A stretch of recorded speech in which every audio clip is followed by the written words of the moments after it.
মমতা ব্যানার্জি হারাটা শুধু সময়ের অপেক্ষা। শুভেন্দু অধিকারী একদম 4 তারিখে লাস্ট মেশিন গোনা পর্যন্ত তৃণমূলকে কিভাবে ছুটাতে হয় এটা আমি জানি। আপনি জানেন রংপুরে ফিঙ্গার লাগানোর জন্য দেবলীনা বিশ্বাস ধরা পড়ে গেছে, পারবে না করতে। আমি দেখাচ্ছি, তৃণমূল একটা নিকৃষ্ট মানের চোর, ভোট চোর, মানে করতে দেব না। এটা হচ্ছে এটার উপরে লাগানো থাকবে, কালিটা লাগিয়ে দিয়ে বাইরে এসে যাবে।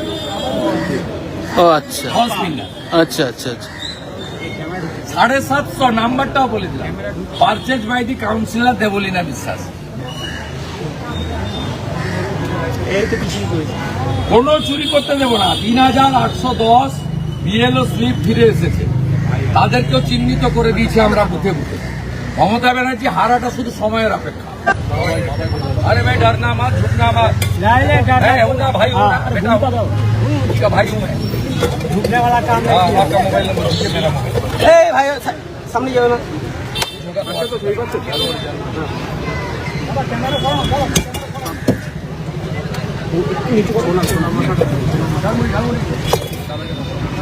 दीदी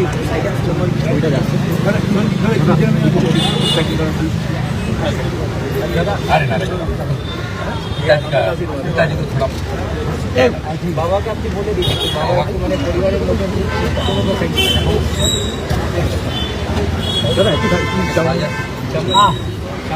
दादा गार्ड হচ্ছে, সামনে গার্ড হচ্ছে, ক্যামেরা ছেড়ে দাও, ক্যামেরা ছেড়ে দাও।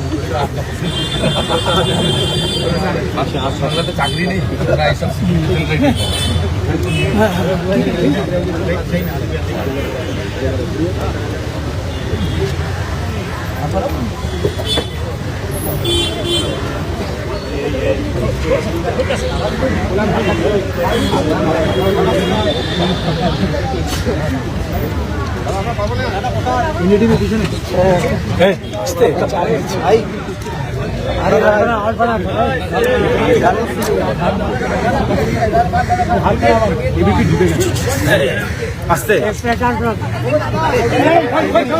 अरे बाबा रुकिए, পিছিয়ে যান আপনারা। আপনি কখনই আপনাকে বললাম বেরিয়ে আসুন, তাই বলে এই জায়গা থাকবে। আপনাকে তো বলছি ঘুমটা আগে আরো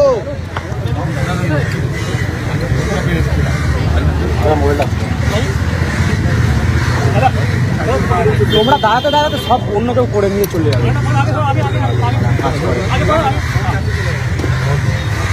কখনই বললাম যে ঘুমটা দিয়ে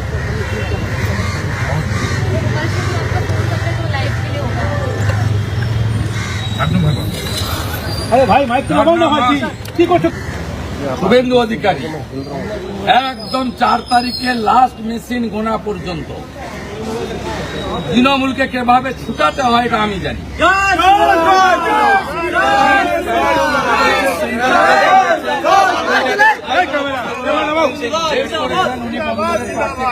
আমাদের মেদিনীপুরে ভোট হয়ে গেছে, শ্রীরামপুরের ভোটার, ওনার তো হাইল্যান্ড পিরিয়ডের শ্রীরামপুর থাকার কথা, চারটার মূল্যের বোমা এখানে থাকতে পারেন না।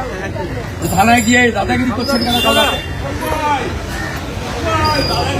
সব হবে না। হাইকোর্টে যেমন কানমলা খেয়েছেন, আর সকাল থেকে ভবানীপুরের জনগণ আপনাদেরকে কানমলা দেবে। ফার্স্ট ফেজের ভোট শান্তিপূর্ণ হয়েছে, এটা তো শান্তিপূর্ণ।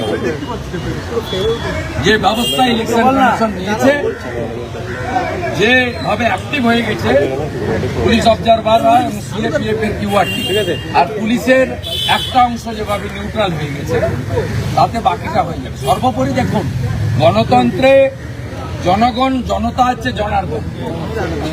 দেখে গেছে জনতা ভোট পাবে না, এটা ক্লিয়ার মেসেজ। মানুষ পরিবর্তনের পক্ষে, মানুষ কাল সকাল থেকে 6টা থেকে লাইন দেবে, ব্রেকফাস্ট পরে করবে, আগে ভোট দেবে।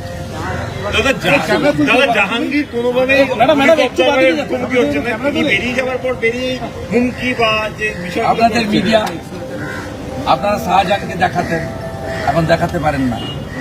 আপনারা কেষ্টমণ্ডলকে দেখাতেন, এর জন্য দায়ী আপনারা। আপনারা এমন এমন নিকৃষ্ট লোকদেরকে টিভিতে দেখান, যার ফলে ছোট ছোট বাচ্চা ছেলে মেয়েদের মধ্যে বাজে প্রভাব পড়ে। এসব লোকের মুখ দেখানো উচিত না। এনডিটিভি ইস্যু হয়ে যাচ্ছে। আপনারা বঙ্কিমচন্দ্রের জেনারেশন নৈহাটিতে দাঁড়িয়েছে, তাকে কবার দেখিয়েছেন আমার জানা নেই। জাহাঙ্গীর শওকত মোল্লাকে আপনারা অনেকবার দেখিয়েছেন।